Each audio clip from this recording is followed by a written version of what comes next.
Here I am, Leon C, aka Morpheus. You are listening to the Academy of Wow Money. And here in this academy, I am your professor to show you some things.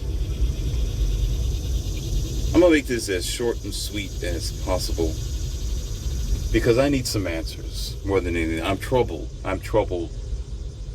This is for you women. Ladies, let's talk. Let's just talk for a moment here. And let's be real about something that's going on today currently. It is said and it is true, and mind you, this isn't misogyny. This isn't woman bashing. I'm not here to critique you and to put you down, nor is it an attack. Just you're hearing this from the opposite sex, from a man. All right. Let's pretend for a moment that I am your boyfriend or your future husband, whatever else, right? Or I am the type of guy that you are highly attracted to, that you'd want to be with if you have the opportunity, okay? So let's be adults here. I don't know you, you don't know me, but we can always pretend, right? But I have a question to ask you that's bothersome.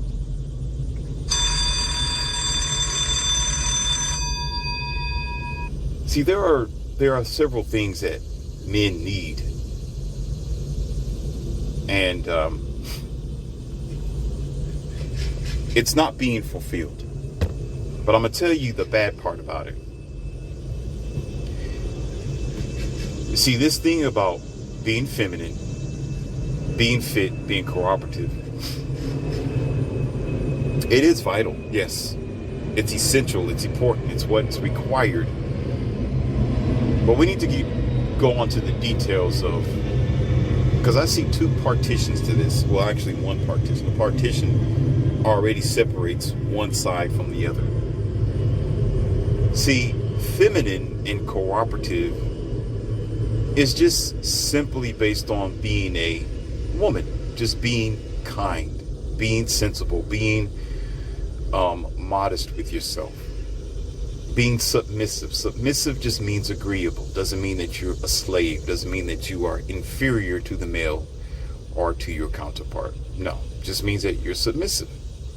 And when you're submissive, you allow the man to lead. You allow men to provide for you. Men want to protect you, to love you, to adorn you with the amenities and the requirements that you may need to move forward in your world.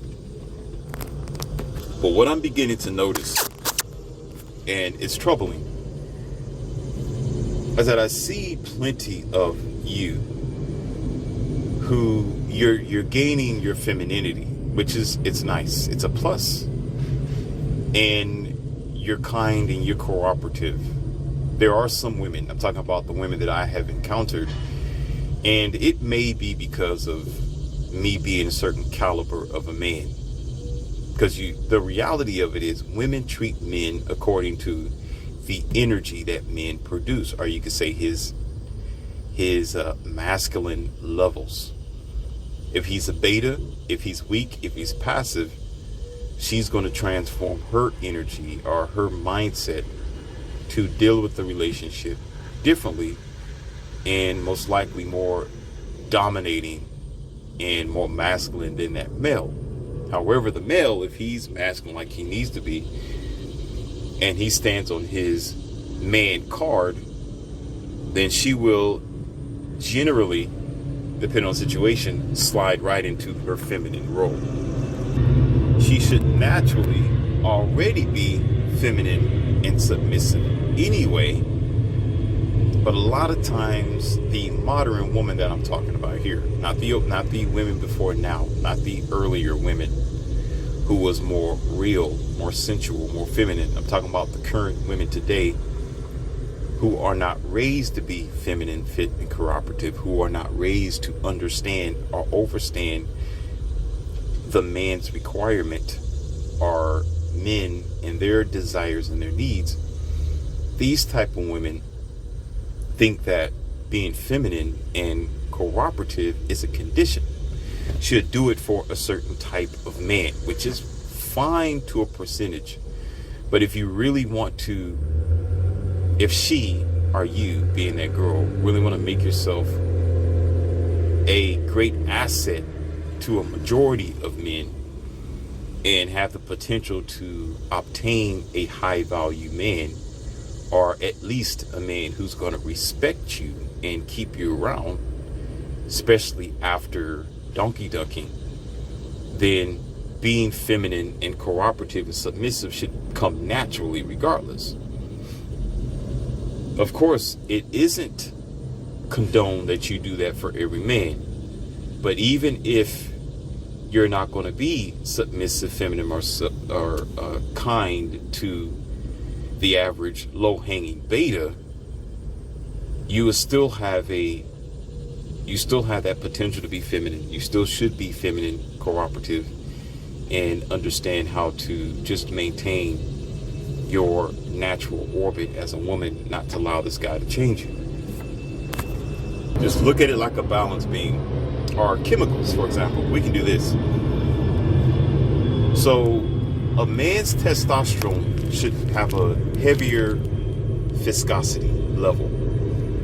Let's put it like this: a heavier density. The fluid should be a lot more thicker. So you put two flasks together. On one flask, you have a woman's estrogen level and her femininity and submissive potential. On the right side, you have the man's testosterone, his masculinity, and his potential to be a heavier fluid. Even though you two are both fluids, he is a heavier fluid because he has a density. He's amalgamated with all other types of requirements to make up himself, not only his chemistry, but his lifestyle as a man. Generally, and as reality states, it is absolutely true, not to say that men are better than women, but men are generally going to be the leaders. They generally have a heavy requirement. They generally are the providers, the protectors, and they are the ones who are usually on the front line because of their build. That's just like the semi-truck versus a regular passenger car.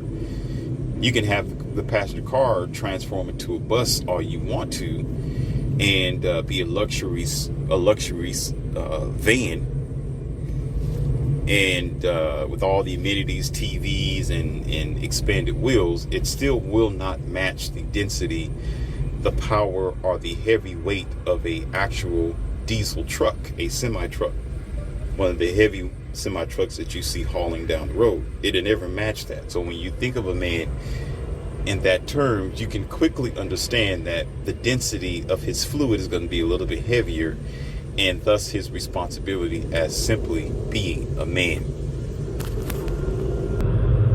Now, what happens is when you pour the fluid of a man in a flask versus the fluid of the woman's estrogen and her chemicals within a flask, naturally the density and the heavy weight of the man's masculinity should automatically outweigh the fluid of the female's energy and her chemistry.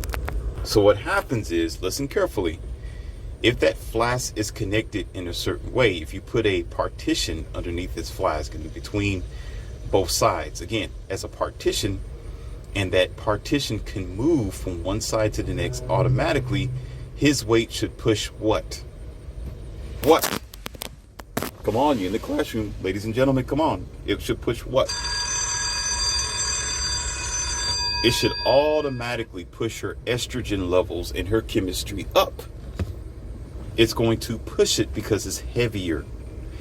And therefore, that means, what does this mean realistically? What it means is she's becoming even more feminine. She's more cooperative, even more submissive. That means she rises to the occasion of who she already is, and he becomes seated in his position as the leader or the man that he is supposed to be. Do we understand this? I can't make it no more simple than this to put this together in this way where you can understand.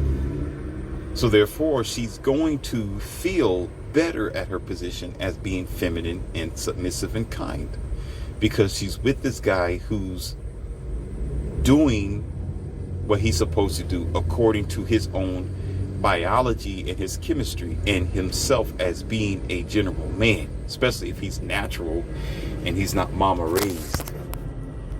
Now, on the flip side, listen carefully. On the flip side, the problem is the modern women think, here we go, that she can control this, which becomes unnatural. That means she's a different type of chemistry or chemical than what she's supposed to be. Because if she's in this flask and this guy is poured into the flask, automatically there's going to be some changes. Automatically there should be a shift in the fluid from left to right.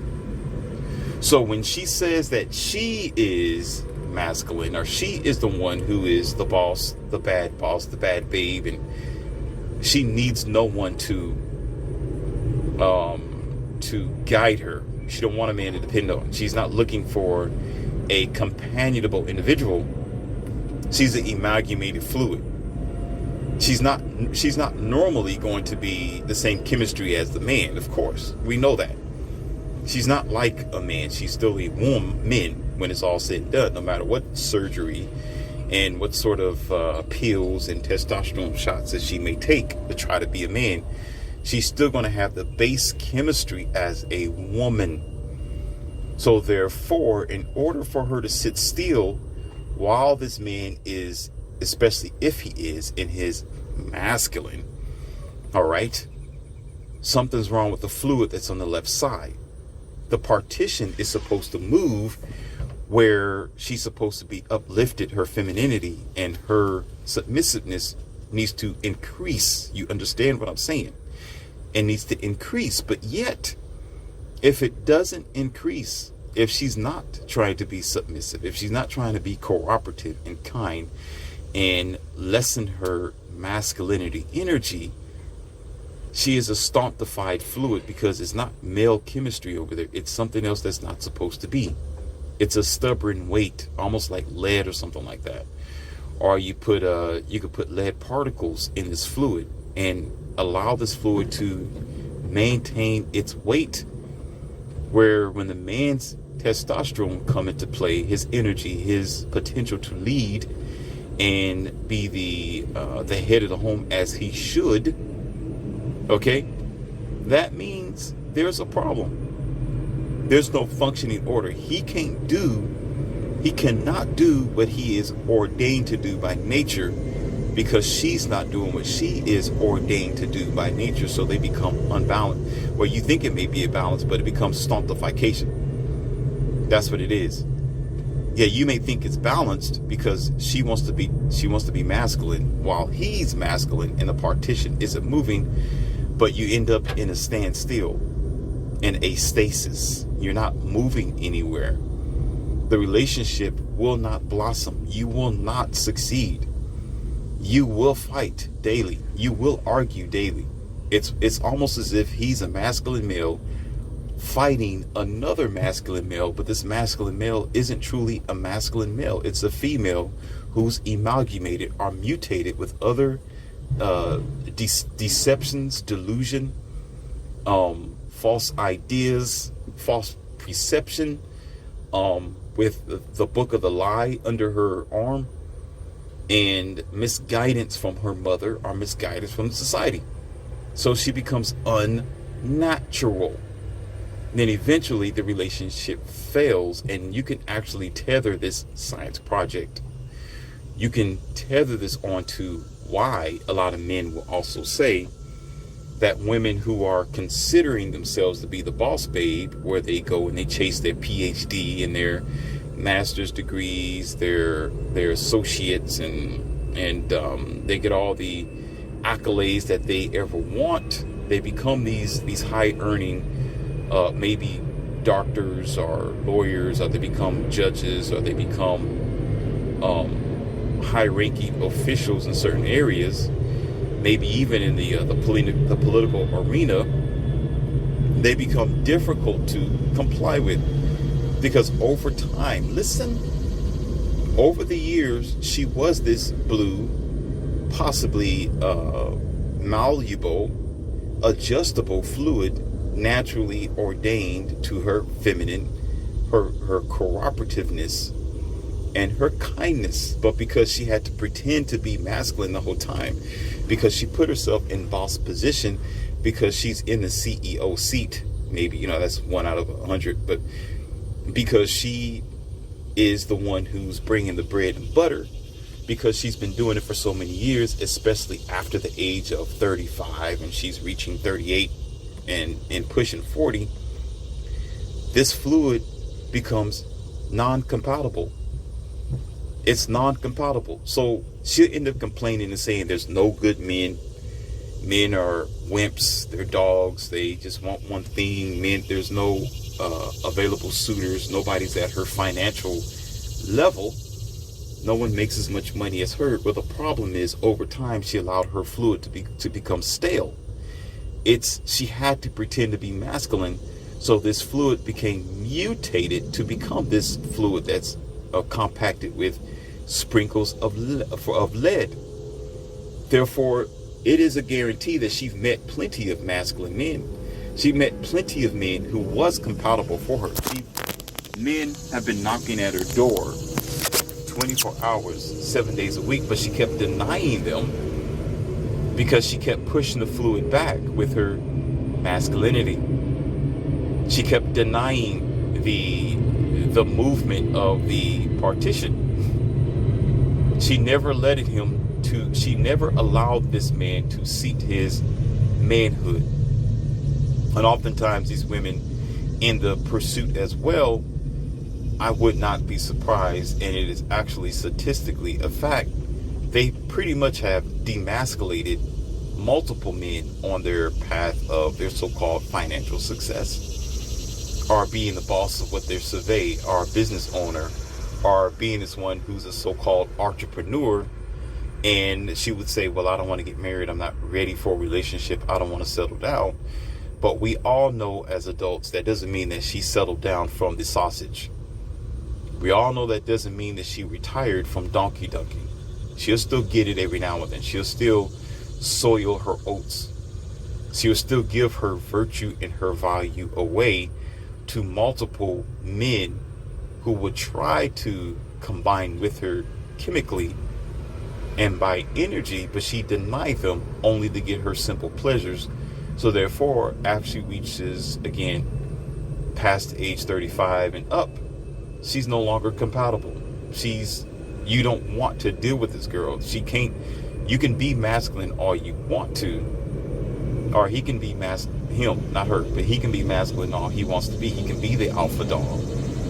He can be a provider. He can be a tough guy. It's not going to matter, because she's not going to change her ways. She's not going to relinquish her hold on this testosterone power of being resistant to his own chemistry, or the chemicals that he has to provide for her. So therefore, these ladies end up generally, and the majority of them end up alone. They end up sleeping next to their dogs, or they end up being a cat lady, because they did not allow themselves to be compatible for the man's chemistry, or for his phylum, for his nature. And even more so with the modern day woman, when she thinks or misled, again, with the bad chemicals that are combined in this concoction, that men and women are equal, that it's always 50-50, I pay, he pays sort of ordeal. For some, that might work depending on how that chemical was raised and created or incubated. But generally, for most of them, it don't work like that, because you're still dealing with two chemicals that are trying to play out to be the same.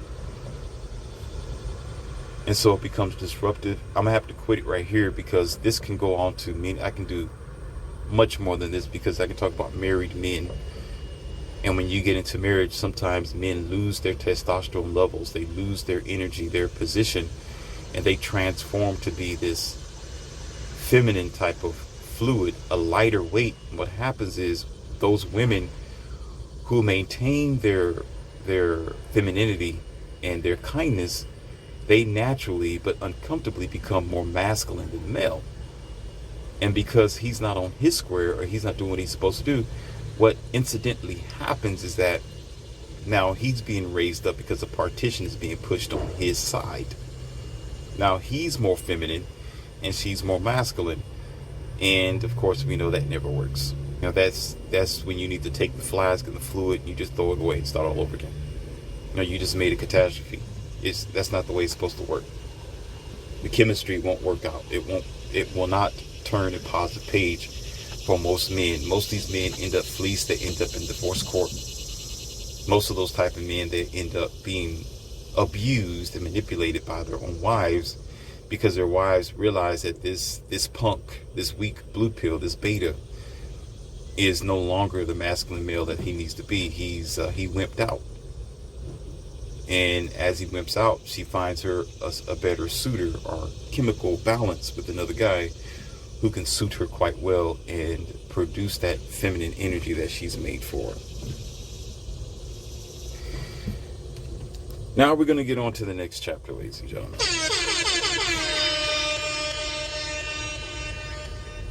This is the whole point of this lesson today that I need the question for. It wasn't the chemistry class that I just got to give it to you. It's right here. I see that there are some women who have this feminine possibility, and a lot of them are kind, and they have the potential to be submissive. And again, submissive is subjective sometimes. And because I am a different male, I can't speak for every other man because I'm not a beta, nor am I the common male. So therefore, I am naturally going to produce this feminine energy that she is requiring. Not me, not my feminine, but cause her to become feminine. Naturally, she's going to find her submissive role. It's just what I've noticed and studied. What you can probably comprehend too if you take the time to think about how this happens. Okay? So I don't want to discuss the submissive part about it because it's different for me versus another man. Another man might have that struggle, but I don't have that struggle. That issue is not for me. Wherewithal, the ladies, my ladies, the problem is you may have the femininity and the submissive potential, but there's something that's missing that you should have noticed by now, and that is fit. That's usually the Shangri-La in the relationship. That's usually going to be, it's what tilts the scale, because behind being unfit, unhealthy, your body is out of shape, you're in bad condition, you're overweight, you have a case of diabetes, or you have heart palpitations, you have sleep apnea because of your health condition, you're a smoker, you don't eat right, every now and then you have to have a certain type of shot for some reason. This is what destroys the entire flask eventually over time. Because this man may have the testosterone and the masculinity that you require as an individual. Yet at the same time, you may not be physically fit to survive the relationship. I cannot tell you how many times, ladies, I cannot tell you how many times, and you men who are listening, because you need to understand the women that you choose, where I would visit this sweet woman. She's sweet, she's kind, she's submissive, she's very supportive and asset to this man's life. And then a few months later, I hear that she's no longer with him because she had a health complication. Oh, she was obese. She had a heart attack or something like that, especially at a young age. And it breaks, it disturbs me and it hurts me to the point where it is a very, very shameful situation to encounter multiple women, especially in the West, you could say, and the US, the United States, who is completely overweight. Your health is terrible, and you're smoking. You smoke cigars, you smoke cigarettes, you drink whatever you want to drink. Pimples, you got wrinkles in places where it's not supposed to be wrinkled, but yet you got a big smile on your face. It's a plus that you have a smile. It's warm to be around you. I admit that. When you have a kind disposition and you're submissive and you laugh, you joke, you're a kind person, you're very forgiving and you're understanding. But your body, lady, ma'am, your body, it doesn't match. It doesn't match. So the question is, why do you do this to yourself? Why do you do this to yourself? I can't put my finger on this because I do a lot of physical training. I'm into the sports and I help out people with their physical body, their health, their eating, even their psychological unbalances. I'm all about that. So it's something that I cannot comprehend for the average woman who's supposed to care about herself, to let herself go where she's non-compatible for the opposite sex. I did make an audio. I can explain it.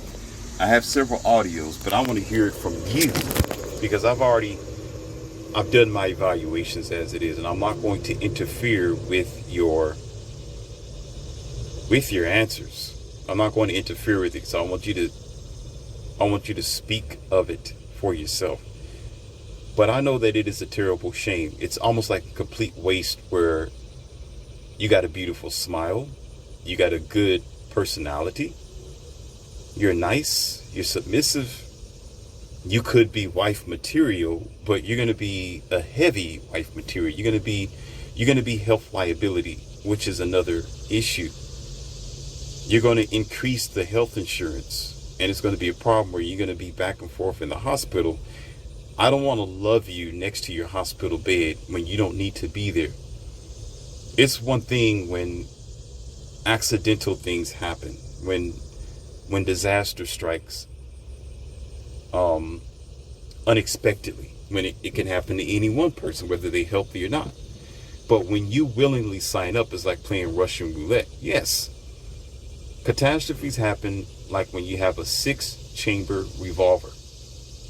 You have one bullet in it, and that's just your chance right there, and it just may happen. But when you purposely fill in every chamber because you want to smoke, because you want to party all night long, you don't sleep like you're supposed to, you eat the wrong food, you don't care about what you consume, you don't go to the gym, you don't work out, you don't try to do anything to help your physical body and your physical mind, that is, and you don't care about the outcome, you don't care about the consequences, then there you go. Your chances of survival is slim to none. And then you want to get married. You want somebody to love you, and you don't love yourself. You're respected. Most men or people don't mind being around you when you have a nice personality. When you're good with jokes, you're easygoing, you're down to earth. That's good. That's cool and all. But when you as heavy as a Harley Davidson, when you're as heavy as your SUV that you drive, there's no future. You destroy yourself.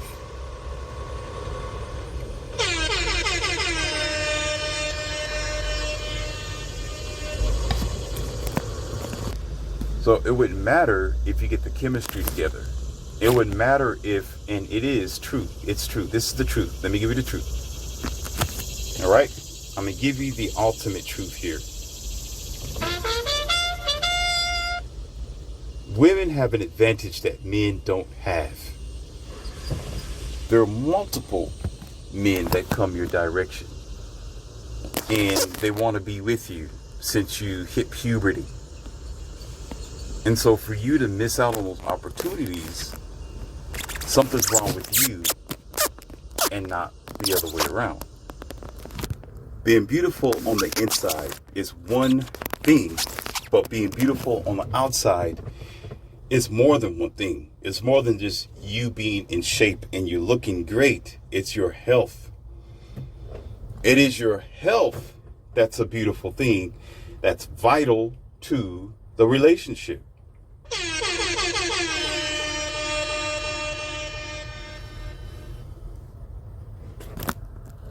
And another thing that isn't beautiful that can make a woman ugly, no matter if she has a good looking inside and a good shape on the outside, that is when you need validation. Being beautiful on the outside does not mean that you get the approval by walking around skimpy, by showing your body off online, on Instagram, on Facebook, or whatever else that you do. Because if you're needing validation from someone else to tell you that you look good, then you're still ugly on the inside. You're still rotten on the inside. So you'll lose respect that way as well. Because moderation in all things, if you're dressing modestly and you're covered like you need to be and should be, then you still obtain a certain amount of beauty.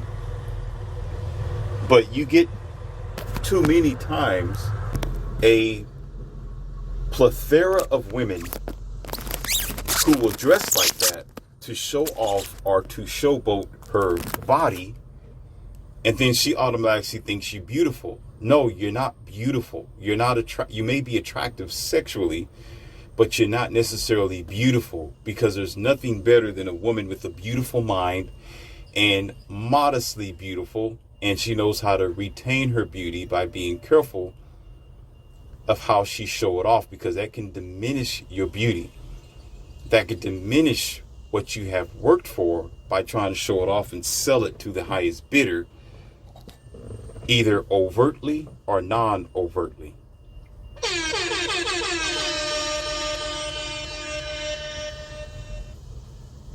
So when we're talking about physical beauty, we're not talking about skimpy clothing. We're not talking about slut wear.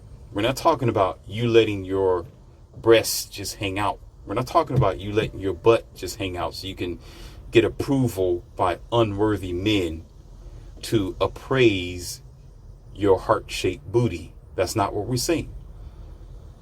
Being healthy, being in the right shape that you need to be in, the right weight bracket for your height, and being healthy enough to be eating the right food, to be in the gym, to work out like you need to maintain the longevity of your health and your fertility. Not showboating it. The moment you showboat it, beauty is out the window. Let me give you an example. There are some women, it's like this, because you women understand this. It's the same as a man. Let's just say that his beauty is his money, his potential, his assets, like his cars and his houses. Okay? Plenty of women will say that it's nice for him to have that, and it could be attractive if he's modest with it. But it is a turn off for a lot of women if he's going around and he's showboating his money and his cars and his houses. If he's boasting and bragging, oh, I'm a multi-millionaire, look at this bling bling, and he's showing his wrist and he's grabbing his bone chains that are around his neck, then now he becomes unattractive. He becomes, what do you call that word? Overly zealous. He becomes braggarting. All right. And therefore, that woman who would otherwise be attracted to him just by him being a man and probably by what he has to offer, now she's even less attracted to him. And he's only broadcasting what she can actually take him for, because that's what he wants her to take him for. Because in his mind and in his broadcasting, in his display, that's what he thinks his assets is. So therefore, in the reverse, when women do the same thing, it is the same idea. You can have a body which is nice underneath a modest dress, where you leave a lot to the imagination. Your points increase. You are very beautiful, and even more so when we're in the bedroom and you're being undressed.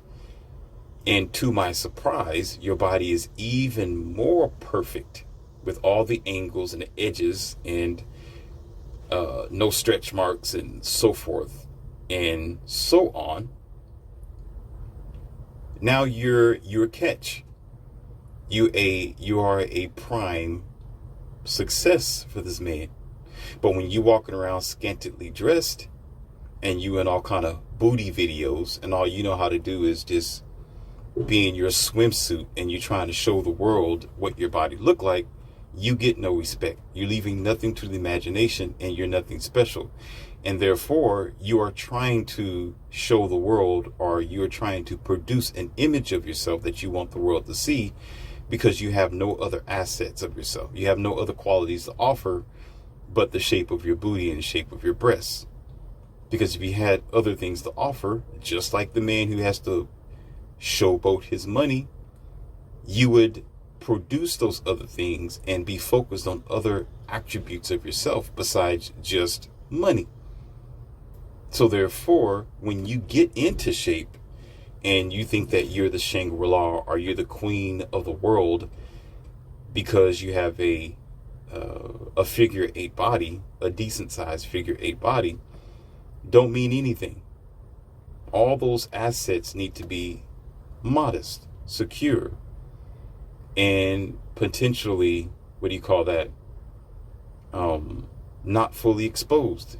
It should be a happenstance or an accident, or because you met this guy and he just so happened to be the fortunate one to undress you. Then that's when this individual can see what you're fully capable of. That's the same as a wife who comes across this man that she never knew was a multimillionaire. He never showboated it. He never broadcasted it. He didn't drive around in expensive cars and Jaguars and Rolls Royces or anything of that. You just so happen to realize through his lifestyle, through his behavior, through how he treats you and where you go, that he has the potential to have financial wealth. Then he becomes even more attractive. Then you can appreciate him even more because he showed you that his asset isn't his money. His asset is his lifestyle. It's his mind. It's his ability to entertain you, to care for you, to provide for you, to be a decent, simple, common man without boasting himself. So anyhow, getting loose of this chapter, we're going to go on to the next page. The final page is that particular question.